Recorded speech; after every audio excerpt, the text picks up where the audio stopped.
ఓ విధి విచిత్రాల నిధి,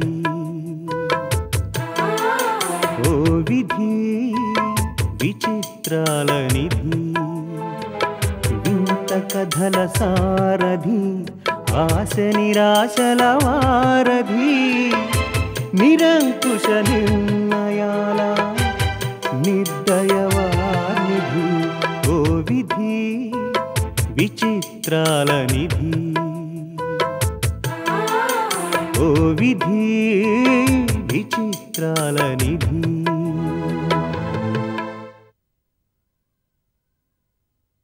అప్పటికి ఇప్పటికీ నీలో చాలా మార్పు కనిపిస్తుందన్నయ్య. భార్గవి పొగరుగా ప్రవర్తించిందని నువ్వు అనవసరమైన పంతాలకి పోక స్థిమితంగా ఆలోచించడం అలవాటు చేసుకో. ఏ ఆలోచన చేసే ముందైనా, ఏ నిర్ణయం తీసుకునే ముందైనా మీ ఇద్దరికీ పుట్టిన బిడ్డను జ్ఞాపకం చేసుకో.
ఎవరండి మీరు? రోజీ గారున్నారా? క్షమించండి, నేను అడిగింది మీ పేరు. లక్ష్మీదేవి. లక్ష్మీదేవి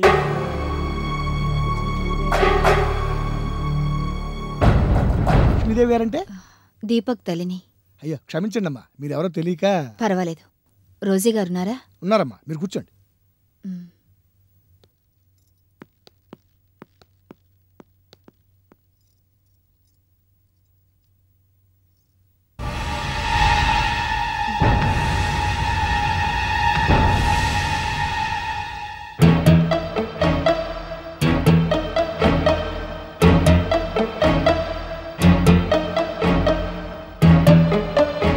మేడం మీకోసమండి.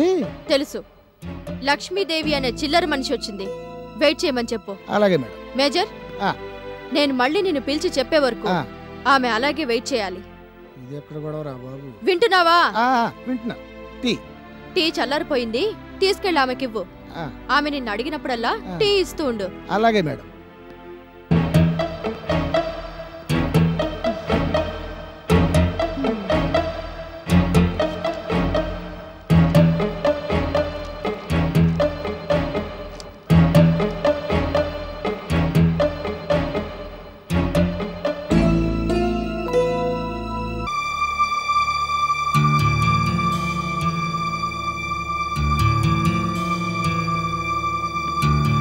మేడం గారితో చెప్పానండి, వెయిట్ చేయమన్నారు.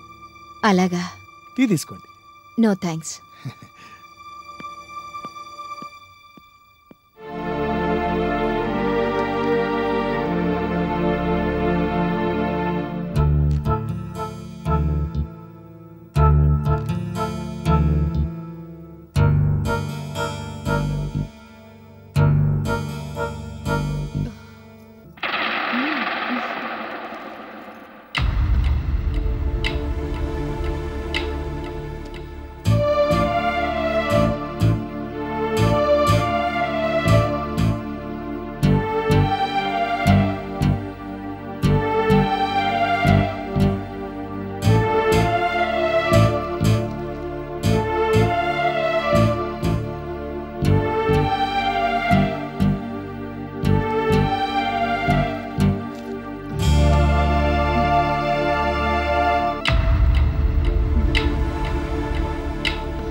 లక్ష్మీదేవి గారా? ఏమిటి ఇలా వచ్చారు? పొరపాటున దారికని తప్పారా?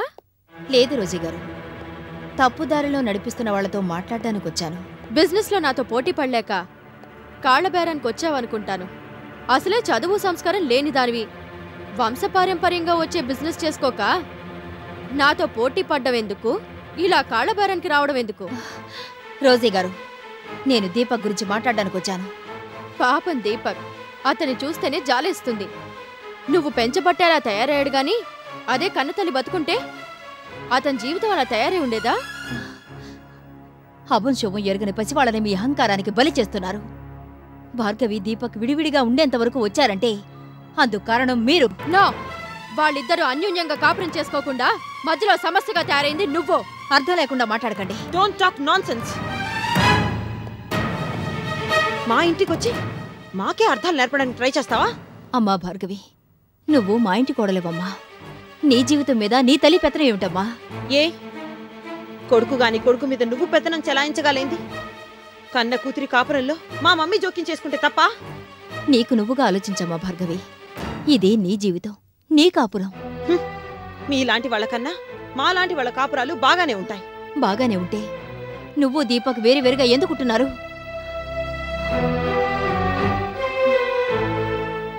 భర్తకు దూరమై మీరేం పోగొట్టుకున్నారో మీకు బాగా తెలుసు. తెలిసి తెలిసి మీ కూతురి జీవితాన్ని అలాగే చేయడంలో మీ ఉద్దేశం ఏమిటి? నీ వల్లే నా భర్త నాకు దూరమయ్యాడని నీకు తెలుసు. తెలిసి తెలిసి ఇలాంటి సిగ్గులేని మాట్లాడడంలో నీ ఉద్దేశం ఏమిటి? రోజీ గారు, ఆర్గ్యూ చేసి గెలవాలనే ఉద్దేశంతో మాట్లాడుతున్నారు మీరు.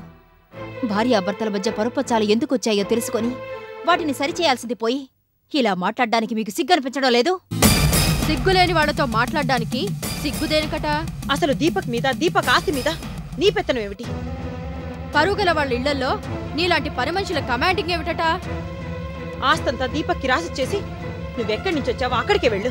Stop it! మీరడిగిన ప్రశ్నలన్నిటికీ సరైన సమాధానాలు నా దగ్గర ఉన్నాయి. కానీ సంస్కారం అనేది అడ్డొచ్చి ఆగిపోయాను. ఎంత బరి తెగించినా మీ అంత సంస్కారహీనంగా మాట్లాడలేను కదా. రోజీ, నువ్వు ఆడదానివే. ఇప్పటికైనా నీ కూతురు కాపురం గురించి ఆలోచించి జీవితంలో ఒక్కసారైనా నువ్వు ఆడదానివని అనిపించుకో.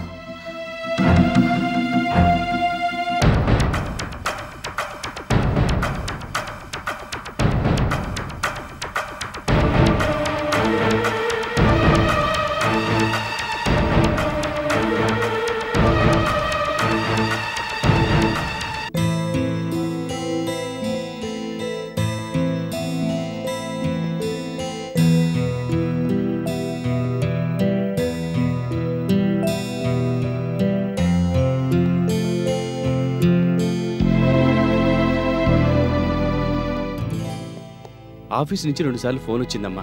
ఇంట్లోంచి బయలుదేరి చాలాసేపు అయిందని చెప్పాను. నేను వెళ్ళింది ఆఫీసుకి కాదు, రోజీ వాళ్ళ ఇంటికి. అక్కడికి ఎందుకు వెళ్ళావమ్మా? నువ్వా ఇంటి అల్లుడివి కనుక. ఒకప్పుడు, ఇప్పుడు కాదుగా. అలాని నువ్వనుకుంటే సరిపోతుందా? మనిషి అనుకున్నంత సులభంగా బంధాలను, బంధుత్వాలను తెంపుకునే వీలుంటే ప్రపంచం ఈ పాటికి ఎప్పుడో తెగిన గాలిపటాల గుంపులా తయారై ఉండేది. ఇష్టం లేని చోట బలవంతంగా ఉండవలసి రావడం బానిస బతుకు కంటే హీనం కదమ్మా. అందుకే అక్కడికి వెళ్ళొద్దు బాబు అన్నాను. వెళ్ళావు. వెళ్ళినా వాళ్లతో పొత్తు పెట్టుకోవద్దురా నాన్న అని చెప్పాను. పెట్టుకున్నావు. ఇప్పుడు అక్కడ ఉండలేక వచ్చేశావు. ఆ ఇంటికి ఇంటికి ఒకప్పుడు వ్యాపారం గొడవలు తప్ప వేరే గొడవలుండేవి కావు. ఇప్పుడు ఆ ఇంటికి ఇంటికి మధ్య నువ్వొక దారి వేశావు. పరిస్థితులు అనుకూలిస్తే అది రాదారయ్యేదేమో. పద్ధతులు తారుమారే ఇప్పుడది ఎడారయ్యింది. ఇప్పుడు ఆ దారిని అలాగే వదిలేస్తే రేపు బంధువులైనా రావచ్చు, లేదా బంధువుకులు పట్టుకున్న దోపిడీ దొంగలైనా రావచ్చు. బంధువులే ఆ బాటలో నడవాలనేది నా కోరిక కాబట్టి తల్లి కూతుళ్ళకి నచ్చచెబుదామని వెళ్ళాను. అవమానకరంగా మాట్లాడి ఉంటారు. అవమానం మాట అలా ఉంచు. ఆలోచన లేకుండా మాట్లాడారిద్దరు. నీకోసం దేన్నైనా భరించడానికి సిద్ధంగా ఉన్నాను బాబు. ఇలాంటి అవమానాలు నాకు లెక్క. వాళ్ళేమిటో, వాళ్ళ తత్వం ఏమిటో నాకు బాగా తెలుసు కాబట్టి ఓపిగ్గా ఆ మాటలన్నిటినీ భరించి నచ్చ చెప్పడానికి నా ప్రయత్నం నేను చేశాను.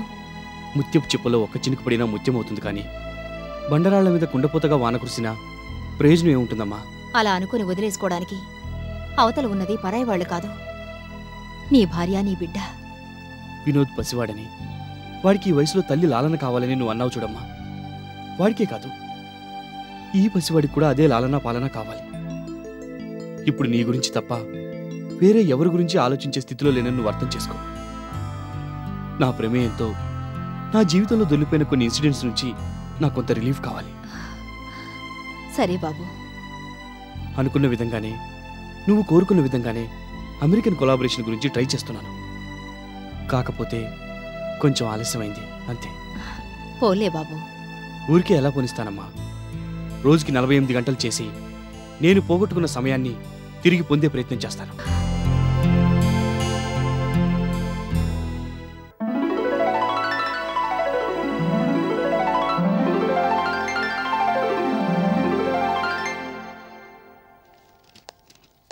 మావయ్య, అమ్మా దీప్తి, ఇలా కూర్చో అమ్మా. చూడమ్మా, నువ్వు డాక్టర్వే, అబ్బాయి డాక్టరే. మీకు జాగ్రత్తలు చెప్పేంత సాహసం చేయను కానీ ఒక మాట మాత్రం చెప్పాలనుకుంటున్నానమ్మా. ఏమిటి మావయ్య, ఎప్పుడూ ఫ్రీగా మాట్లాడేవారు, ఇవాళ్ళేంటి ఇంత మొహమాట పడుతున్నారు? జాగ్రత్తలు చెప్పడానికి అత్తయ్య ఎలాగూ లేరు. మీకు తెలిసినవేవో మీరు చెప్పండి. ఏం లేదమ్మా, అసలే నువ్వు ఒట్టి మనిషివి కాదు కదా. చిన్న చిన్న జాగ్రత్తలే. మార్నింగ్ వాక్కి వెళ్ళినప్పుడు నువ్వు కొంచెం గంతులు తగ్గించాలి. ఇంకా ఏయ్, ఏంటి జోక్సా? నేనట మనం మార్నింగ్ వాక్ వెళ్ళినప్పుడు గంతులు తగ్గించాలట. నాన్న తన మార్నింగ్ వాక్ వచ్చేదే కోతులా గంతులేయడానికి, అవి మానేమంటేలాగా.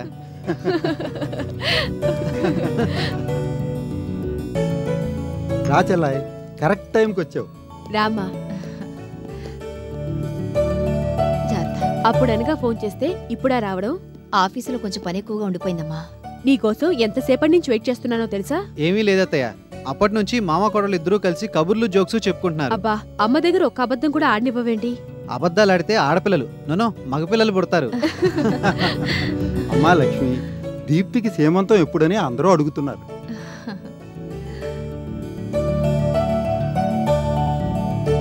ఆ పద్ధతులు వగైరా నాకేమీ తెలియవు. అదేదో నీ చేతుల మీదుగా జరిపిస్తే చూడాలని ఆశగా ఉందమ్మా. అలాగే అన్నయ్య గారు, నా మనసులో ఉన్నదే మీరు పైకి చెప్పారు. దీపక్ విషయంలో మీరు తలమునకలే ఉన్నారని, లేకుంటే ఇలాంటి విషయాలు మీకు గుర్తు చేయాల్సిన అవసరం లేదని నేను నాన్నతో చెప్తూనే ఉన్నాను అత్తయ్య. నిజమే బాబు, దీపక్ ఆ ఇంట్లోంచి వచ్చి 3 నెలలవుతున్నా వాడి కాపురాన్ని సరిదిద్దలేకపోయాననే బాధ నాలో ఉన్నమాట నిజమే. కానీ అన్నయ్య గురించి నువ్వేం వరీ కాకమ్మా. నిజానిజాలేమిటో తనకు తానుగా తెలుసుకున్నాడు కాబట్టి తన కాపురాన్ని తనే చక్కదిద్దుకుంటాడు. ఆ తెలివితేటలు వాడుకున్నాయని నా నమ్మకం. మీరు మాట్లాడుతుండండి, నేను ఇప్పుడే వస్తాను. అమ్మా దీప్తి, నువ్వెక్కడికి వెళ్తున్నావో నాకు తెలుసు. ఇప్పుడు ఈ కాఫీ, టీ లాంటి ఫార్మాలిటీస్ ఏమీ పెట్టుకోవద్దు. మంచి రోజు చూసి అమ్మాయిని ఇంటికి తీసుకెళ్తాను అన్నయ్య గారు. అలాగేనమ్మా. అర్జెంటుగా నేను అటెండ్ అవ్వాల్సిన మీటింగ్ ఒకటి ఉంది, నేను వెళ్ళొస్తాను. వస్తానమ్మా.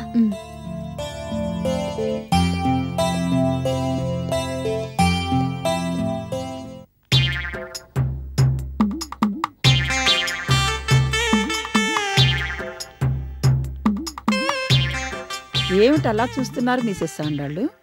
ఆ ఫ్లాస్క్లో ఏముంటుంది మిసెస్ రంగాస్కి? మనం ఏది పోస్తే అదే ఉంటుంది. అదే ఏమిటనేది తెలుసుకోవాలనుంది.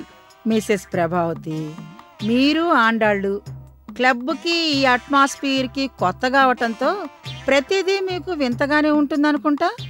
ఇంతకీ అదేమిటో చెప్పారు కాదు. ఇందులో ఉన్నది ద్రవం అని నేనంటాను, కాదు ఉపద్రవం అని అంటుంటారు చాలా మంది. ఉపద్రవమా? అలాంటి ద్రవం గురించి నేనెప్పుడు వినలేదే. ఇంతకు ముందు మీరు విననివి, కననివి ఇక నుంచి చూస్తారు. ప్రస్తుతం దీనిలో ఉన్నది విస్కీ. ఏమన్నారు? విస్కీ. హే పరమేశ్వరా. పేరు రంగాస్కి, తాగేది విస్కీ. వా, నేను చాలా రిథమిక్గా మాట్లాడతాను, యూనో. అది తాగితే జబ్బులేం రావా? ఏది తాగితే రాదు గనక జబ్బు. కాఫీ తాగితే ఒక జబ్బు, సిగరెట్ తాగితే ఒక జబ్బు, ట్యాప్ వాటర్ తాగితే ఒక జబ్బు.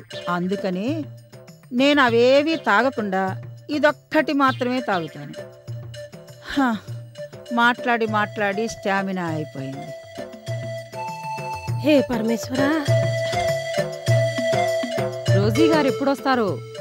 ఆఫీస్ నుంచి రావాలి కదా, అప్పటికి తొందరగా రమ్మని ఫోన్ కూడా చేశాంగా.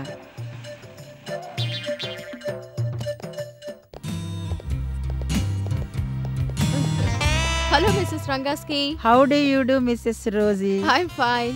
వీళ్ళంతా ఎవరు మిసెస్ రంగాస్కి? Let me introduce the new members. This is Mrs Prabhavati. Hello. And this is Mrs సాండళ్ళు. హాయ్. నిన్ననే కొత్తగా జాయిన్ అయ్యారు. మీరు క్లబ్ మెంబర్స్ అని తెలిసి విష్ చేసిపోదామని వచ్చారు. So nice of you Mrs Prabhavati and Mrs ఆండాళ్ళు. Thank you Mrs Rosie. మీ గురించి న్యూస్ పేపర్లలో టీవీలో చూడటం తప్ప మీట్ అవటం ఇదే ఫస్ట్ టైం. నాకు చాలా ఆనందంగా ఉంది ఇవాళ. So nice of you Mrs Prabhavati. Please కూర్చోండి.